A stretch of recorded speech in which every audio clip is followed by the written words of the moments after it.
What's up, you guys? So somebody asked me a question that provoked me to share something with you guys. So the question was, Princess, why do you love taking photos so much? And I said I will answer that in a video for all my friends to know. So my grandmother, the mom to my mom, was very instrumental in my upbringing. Growing up all my life, she had a way of getting things out of me, and so she was an avenue for me to talk and just express how I was feeling. And we grew so close. So her way of getting things out of me was she will tell me her stories. So she would just tell me all her stories, from the boyfriend she used to have, to the point she met with my grandfather, to how she started having kids, to the challenges she had in life. So it will prompt me to also share what I'm going through. And after sharing, she had a way of holding my hands and praying for me. So that was a way of getting things out of me. And so she became an avenue for me to vent and to share and to heal. Okay, so we became so close to an extent that I used to hide away from home and travel to the village to go and meet her. And then we became extremely close when I got a job and moved out of the house. Even when I was in the university, I used to go and visit her over the holidays. Kwa kujificha. I say kwa kujificha because it's normal for people to go visit their grandmother on the dad's side, but your grandmother on the mom's side, when you go visiting all the time, then it becomes funny to people. So that's why I'm saying at times I would even hide and go and travel to the village. Our village is far, so you have to travel and go and just sit down and talk. We will talk, yani we will talk even up to 3 in the morning. I say and she says, I say and she says.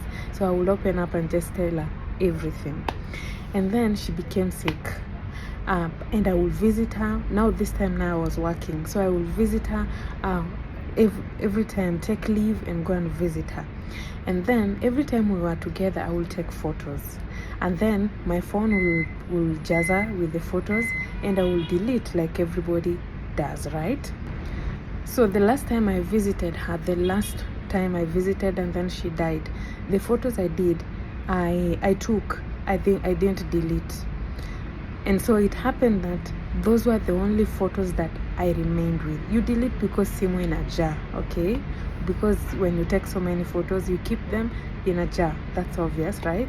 So I used to delete. So it happened that those were the only photos I was remaining with when she died. And funny enough, that everybody else, including my parents, didn't have proper photos that they had taken with her. So you know what happened? When I posted the photo that we had taken with her when I was mourning with her with my family, I posted on Facebook. Then I was woken up to a shock that everybody had copied my photo, and that was what they were posting. All my family members, that's what they were posting. That's the same photo they were posting in their accounts. All right. So what happened at a sanduku. You see how when someone has died, they put a photo on top of sanduku. Do you know the photo that was there? The photo that had that one photo, as in nobody had a photo that they had kept except that. And the one yenye ilikuwa kwa frame was ilikuwa maybe it was black and white, so ilikuwa imefade. So that was the proper photo that was available. And you know what, so many people, so they made hizo mapepers zenye wanatengeneza za eulogy, and people went with those papers. They have kept them simply because it had that photo that I had taken with her. So I made a resolution that I will live my life unapologetically and loud, and take photos randomly like I do, and now post them. So I document my life. When we interact in anything and you're okay with taking a selfie, I take a selfie with you and post it and keep it in my social media accounts. I don't post the details the secrets or deep things about my life, like in the selfies, how my life is going, how I'm meeting people.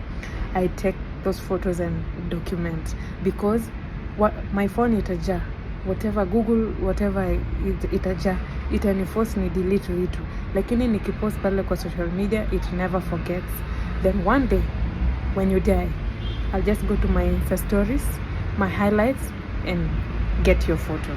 I'll go to my YouTube and I'll get your photo, and I'll be able to remember the moments that we shared with you without having lost them. Now you understand? Okay, have a nice lunch. Bye.